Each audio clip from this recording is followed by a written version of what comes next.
Hey y'all. Well, been a long week. It's Sunday night.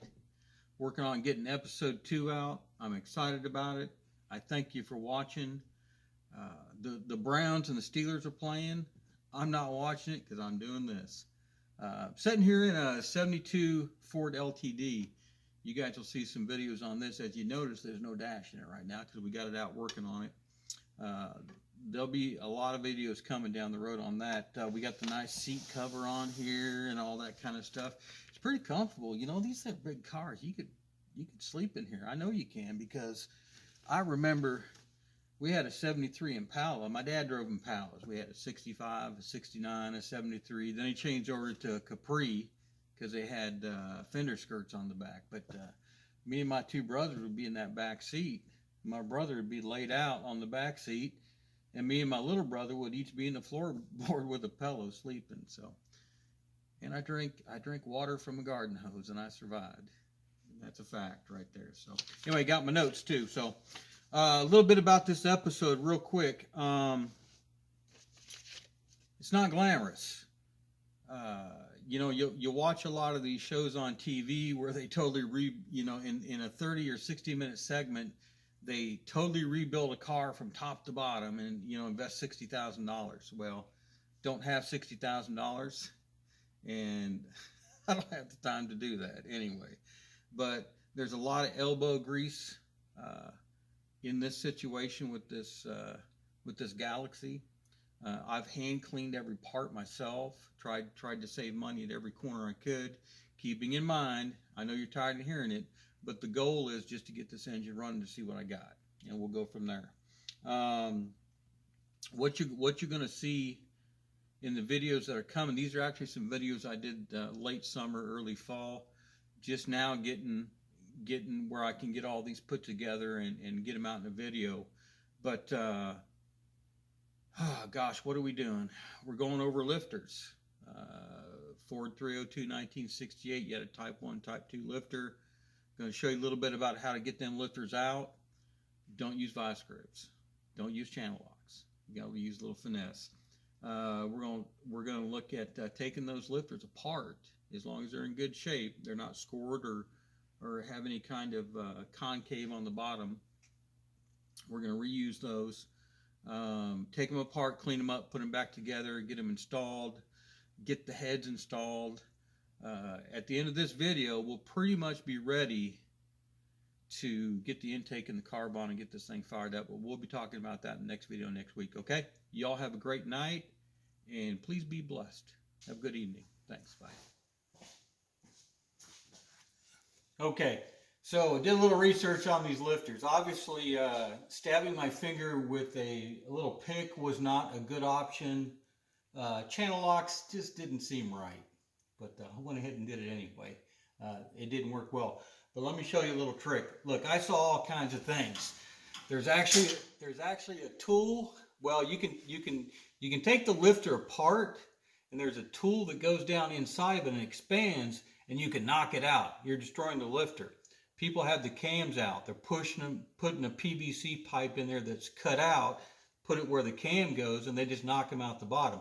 Remember, budget build here. I'm trying to reuse this, just get the engine started. So here's the little trick that well, I just lost my pick. Okay, where's my pick? There it is. Okay, this is finesse, and this works. I did it on these two. What you do, don't get up, don't hook under the spring. You don't want that to pop off, this thing come flying apart. There's actually a part in here where you can get up under the lip of the lifter, and that's what you want to do. You get up under the lip of that lifter, and there's carbon buildup on these. And what you do is just work it back and forth real gently. And just give it a little finesse. Kind of gently work it up and down. Of course, I just did these two and it worked great. See, you can see it starting to come out. Just takes a little patience. We're not hurting anything, and looky there, it just popped right out. And by the way, these are all looking real good here. There's not any bad scoring on them. They're flat. And that's exactly what I want to see with these lifters. So I'm just going to pop a couple of these out and show you what I'm doing here. Just back and forth, back and forth. There you go. There's another one out. See how quick that's going now? I guess once you learn how to do it properly, so just back and forth, working that thing. And each time it's coming up a little more, and we're just popping those out. Now keep in mind too here that I'm keeping these in order because they're going to go right back where they came from. I'm just going to clean them up a little bit, probably soak them in some oil to make sure that I got some good lubrication in there for when I do turn this over. And I've never done this before, but I'm actually going to try to look at the cam lobes in here. I may turn the engine over a little bit to take a look at those. So we'll do one more just to show you how easy this works. You just back and forth, and about stab my finger again. We're just going back and forth, and it's loosening everything up, getting past that carbon buildup. Okay, I'm going to turn that one so I can get a better grip on it here. There we go. Okay, now I did it. Pulled it up a little too far. There we go. That one's got a little hard spot on it, but we're going to get past it just by going up and down. See how it's already coming out further each time? Tell you what, that's the way to do it right there, folks. I appreciate that right there. So, okay, I'm going to go ahead and get all these out, keep them in order, get them separate, and we'll probably take another closer look at these just to see what kind of condition they're in. Okay, it's very late in the evening, Friday night, about 12 o'clock. I'm tired, got to get up early, do some work on some rental properties tomorrow, but I wanted to do this while it was fresh in my mind. In the last section of the video, we learned how to take these lifters carefully, not with channel locks. We learned how to take these out with the little tool just to pry it out. But what I want to show you, and I'm going to use a push rod to do this. In this, you can see how I've got this one cleaned up, and this one is fresh out of the engine. Obviously, significant difference on the cleanliness. But what you can see on this lifter, this is where the rod would push down, or the lifter would push up on the rod, but you can see that it's working. It's got a big spring in it. And what I recommended to you in the last video was don't take these apart, but you know what? Every one of these have so much crud in them, they're just frozen up. And that's obviously not a good thing. So what I'm going to do is show you how to take these apart. It's fairly simple. What you have in these is a retaining pin, and that's the first thing we're going to take out. Now you need to be very careful with these because they'll go flying. Okay, but basically you're gonna unhook these. There's a little clip in here. It clips on both sides, and I'll show it to you when I pull it out here. I want to make sure that doesn't go flying around the room. And sometimes you can give a little pressure down. Whoops. Yeah, and you don't want to do that. Got lucky there. So here's that ring that goes in there, and we'll go through how to put this back together. So that ring is out. It should just fall out, but it's not because it's so cruddy in there. So what we're going to do is get this apart a little bit. Oh, come on now. Boy, that's nasty in there. Yeah, we're just going to have to do our best to get it out. Let me try to find another tool that has actually a hook on the end, and maybe, boy, it's just cruddy in there. I don't want to mess up this oil port. There we go. Now it's starting. Now it's loosened up a little bit. Let's see if we can get that popped out of there. Ooh, that's not good. There we go. Come on. Come on. Now she's getting loosened up. Shouldn't be this difficult. The first one I did was not this difficult. Basically, you should be able to just tip this over, and this whole unit will will come out. There we go. You can see how it's starting to come out right there. Okay. So what I want you to see the parts to this. It's really not an overcomplicated. Boy, there's just so much crud in there. We'll just do it like we did the lifters. We'll work it in and out, and there we go. Okay, you can see that oil port right there. What you have here, first of all, what I want to show you, and I'm going to get another paper towel here.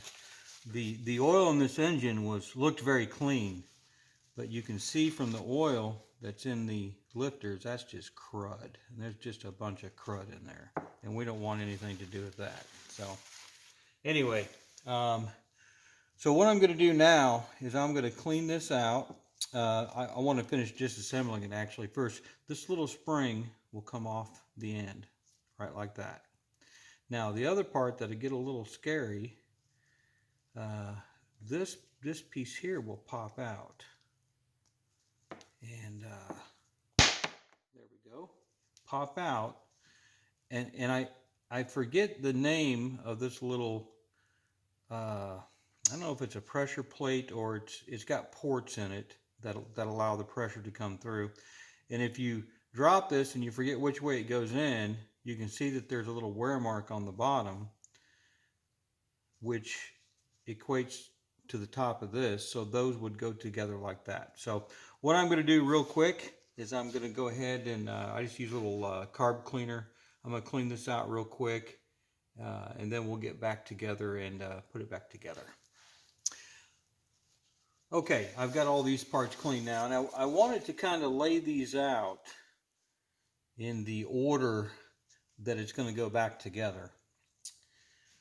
Before I put the spring on the end though, remember this little piece here has got this wear mark on it, which corresponds to that right there. So the first thing we're going to do is just drop that right back in there. Make sure it's flat in there. You can see that. And we're going to drop this in right here. We're going to take that spring and it just sits on there. And then basically it just drops back down into the unit.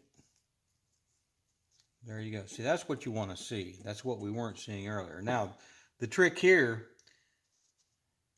is how to get that pin back in without it flying across the room or without poking yourself in the eye with it. That's what this is for. Just like when we took it apart, I used this to put it back in. The way that I have seen that it works the best is to take this pin, this retaining pin, and I'm going to get this part in up under that lip first, and then just kind of work it around. And that's exactly what I'm doing right there. And then I'm going to get the top part of that clip in. It's a little tricky, there's no doubt about it, but it's very achievable, and just going to take a little practice. Okay. Then what I'm going to do, well, get that back in there. It just popped out again. You guys may know a better way of doing this. If you do, just let me know. I'm wide open. What I have done is these little needle nose pliers. Just kind of get on that clip. Well, let me start over here. Had this down before when I put the other one back together. So I got the end of that clip in. I got the top of the clip in. There we go. I just popped it in with my fingers. Okay. Now you can see that clip is in there. It's in that slot. And then the other thing that you can see is this piston will now exercise properly. Ooh, didn't have that in all the way. You do want to make sure those clips are in all the way. You don't want to put a lifter and have that thing coming apart. But now you can see that is properly functioning. What I'll be doing, of course, I'm keeping these in order. I'll be soaking these in oil before we put them back in. I'll let them dry out a little bit because I used some carb cleaner in there. These are looking really great, these surfaces on the end. I don't see any problems whatsoever. And I did glance down these ports where the lifter holes are, and it's kind of difficult to tell, but I didn't see any significant damage to a lobe on the cam, like anything that was broken or chipped or anything like that. So it all looked really good. Okay, so I'm going to get the rest of these done, and then we'll get back after we soak them in some oil and we start putting everything back together. Take care.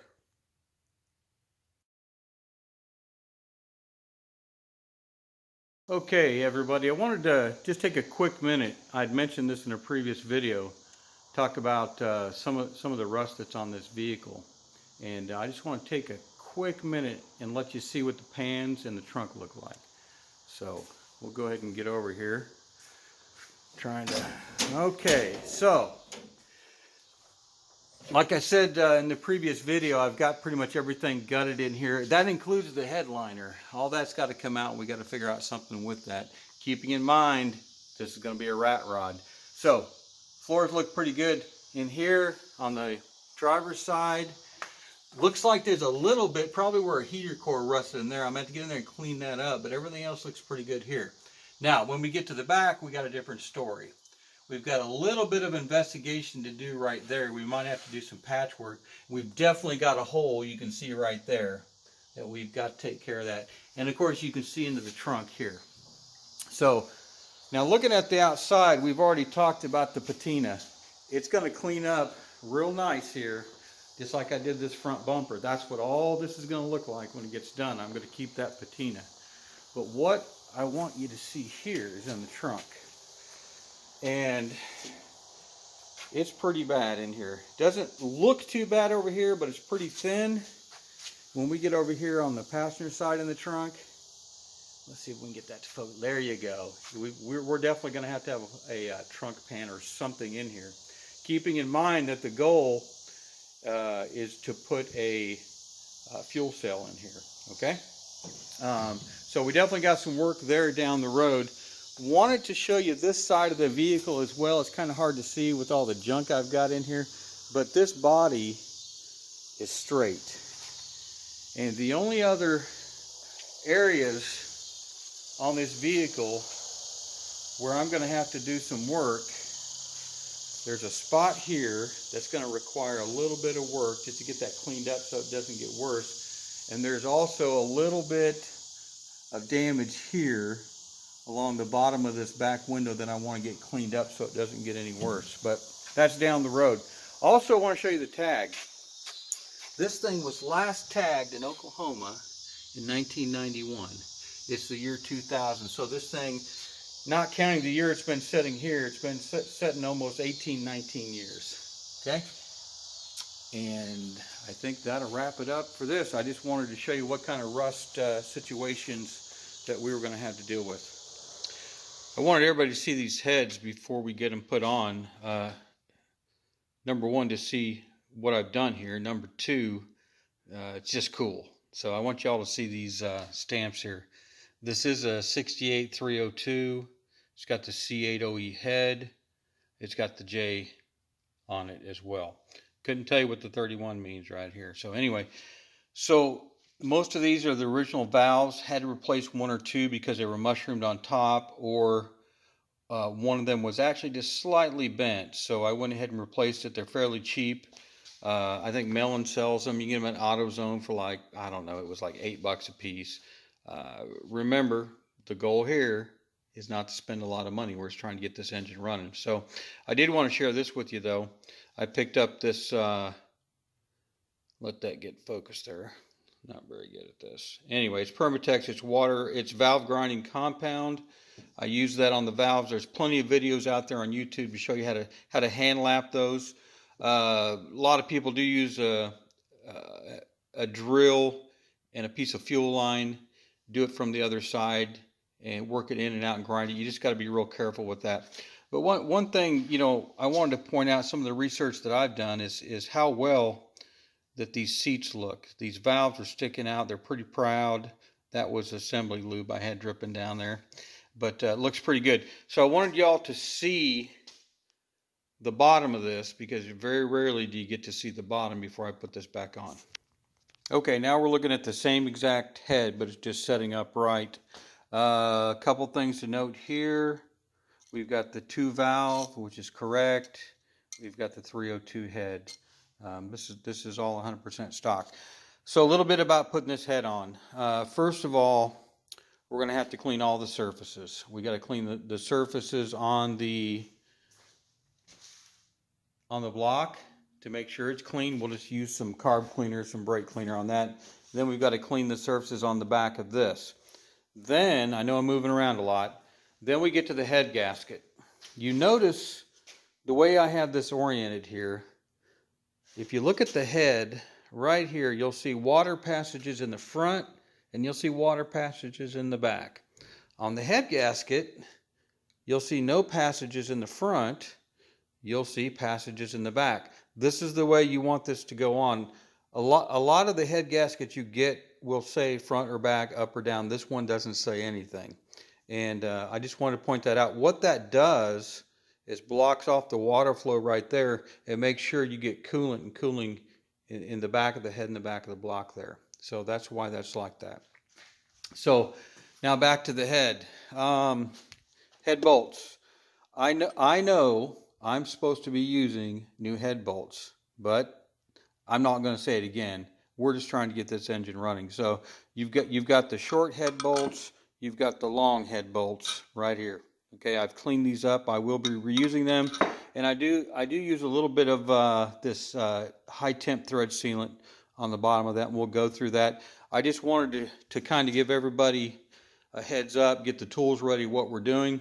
As far as torquing the heads, we can look at. By the way, I love these manuals. I go to Rock Auto, and it's a copy, I don't know, 35, 40 bucks. To me, these things are gold. When you're searching for that one little thing that you just can't get figured out, a lot of times these manuals right here will have it. But right here, you can see the torque sequence. Kind of get the light right there. So we're going to be going 1, 2, 3, 4, 5, 6, 7, 8, 9, 10 bolts. Then the next question is, what do you torque them to? And what we've got here for the 302, it's 3 steps. 1, 2, 3 steps. We'll be torquing them to 50 pounds in that sequence we just talked about. Then we'll go to 60 pounds, and then we'll go to 65 to 72. I normally just put it on 70 pounds and torque it there, and we'll be done with that. Okay, as soon as I get everything ready, we'll get back on this. Okay, you all are going to love this. We're ready to put this head on. You can see I've got the head sitting on the edge of the car here. We've got the head gasket on. We've got the gasket oriented correctly. Now this is how you do it.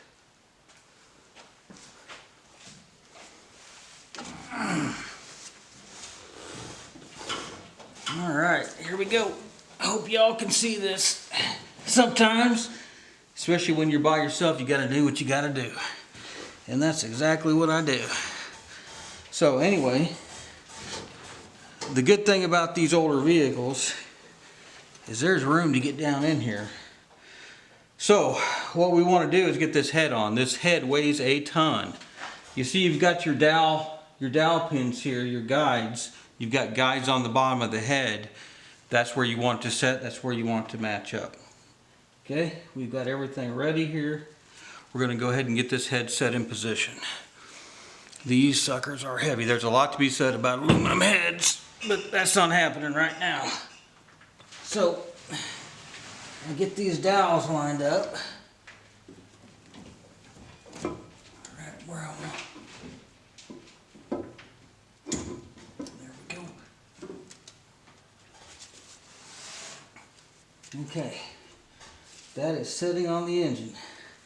So what I'm going to do real quick is take 2 of my head bolts and just thread them in there so this thing doesn't go anywhere. Then I'm going to get out. I'm actually standing in the engine compartment. Okay, that'll keep that head from sliding around. Okay, let me get out of here. Get my old bones out of here. Here we go. Here we go. There we go. Boy, my back is loving this. Okay, still looking good. Okay, now, I said that we were going to use some of this thread sealant. I used the high temp thread sealant, which that is not going to focus. I got to get better at this, guys. I'm working on it. I actually swiped my wife's camera to do this portion. I think I'm going to order a GoPro. That seems to be the way to go. But what we're going to do, matter of fact, I'm just going to start with this short bolt right here. And I want to make sure everything's seated down properly. It's not moving around, and we are looking good there. So all I do is I take a little bit of this high temp thread sealant. Now, you can go online and research this, and you'll find 10 different people doing it 10 different ways. Some people don't use anything, and some people use certain things. This seems to be the best route to go that I've seen. So what we're going to do is we're just putting a little bit of that high temp sealant on there, and we're spreading her around. And we're just going to put that bad boy in and run her down. That's all we got to do. Alright. So I'm going to do that for all these head bolts, and then I'll come back on when we're ready to torque them down. Okay. Now we've got all the head bolts, the sealant on, got them just hand tight in there. We're going to go ahead and tighten them. But I want to go over the sequence one more time. The sequence for 4302 for 68, you want to go 1, 2, 3, 4, 5, 6, 7, 8, 9, 10. Just makes it makes absolute sense. Let's make sure I got that right. Yep, absolutely. You're just starting in the middle, then top, bottom, left, right. So makes a whole lot of sense. Get that head tightened down level. The other thing I wanted to point out, you've got a tight spot in here. You pretty much need, and these are 11/16 bolts, you pretty much need a 12-point 11/16 thin wall to get down in there, so you don't have any trouble with that. So we're going to go ahead.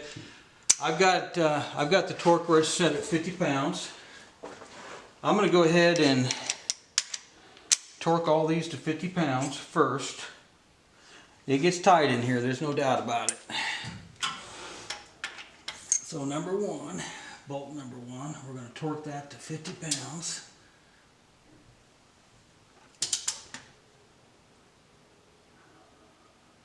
There we go. There's one. Now we get number two. Then we come over here. Third one.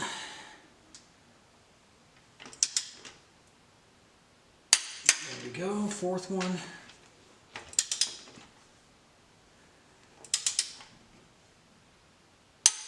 Then we come all the way back over here. Fifth one. There we go. Sixth one.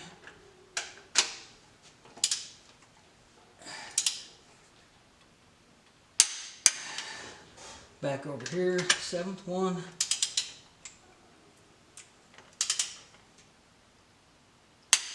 Eighth one.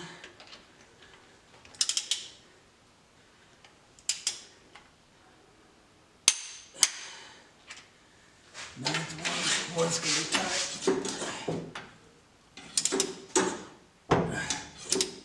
Got the old ground cable in the way. Alright, here we go. 50 pounds. Not there yet.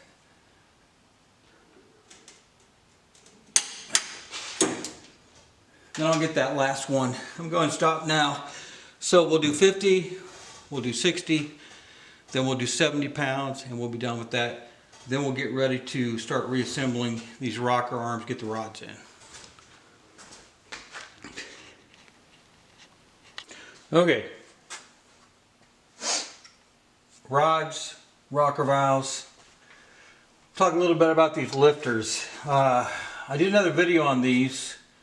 You can actually take these apart, and like I said, down inside these there's a spring in there, and I actually like I noted before, I had found one of those that had a broken spring. Obviously that's no bueno for your lift for that valve. What I've seen, most people will put the lifters in first, but on this 302 you can actually get the lifters in and out with the heads on. And what I want to show you here is what a lifter should do. It should have a spring action to it. And I'm just going to show you an example in here. You can see that has a spring action to it. That's exactly what you want to see. I know that every one of those has that. So what I'm going to do is I'll just put like one or two of these together. Ford 302, 68.